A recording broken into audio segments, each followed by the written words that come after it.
We use them all the time. I'm talking about bicycles, and Tim this morning is learning the history behind them. Tim is in Elmhurst. Hey Terrence, what do I have to do to get you on this bike? This is a Stingray bike from Schwinn, the lemon peeler. It's got suspension, 5-speed gear shift. Terrence, I want to ask you if you're still listening.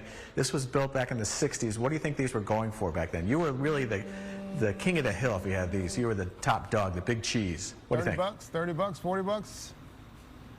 About $86. I was kind of surprised, which is about double that in today's dollars. Yeah, but this was the one you wanted for sure. Sarah Cox here is the curator of this exhibit. This is really cool, really fascinating. I want to ask you, what did you learn when you put this together? And I know the answer already, but go ahead. Yeah, I think the big thing I learned was how important Chicago was to the bicycle industry. I had no idea.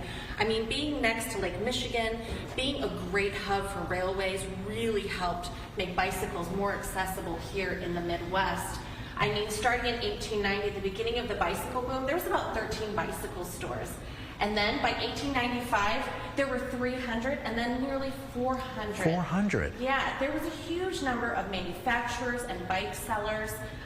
Some notable names are Gormley and Jeffrey, the Mead Cycling Company, and of course, as we've seen, the Schwinn and Company. They were kind of the mainstay, especially after the bicycle bust in 1901.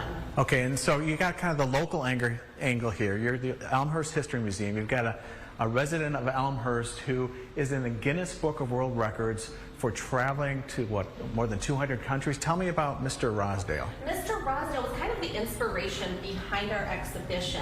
He's our own kind of local Indiana Jones figure. He traveled to 222 of the 226 recognized countries at the time. He held the world record until 1977, and he actually took over from the record from, believe it or not, Mr. Ripley. Awesome. But during his journey, he took his bicycle, and as you can see there, that is Jacqueline, named after an ex-girlfriend. He bought this bicycle in Germany in the 1930s, and even then, it was still 30 years old. It was a used bike.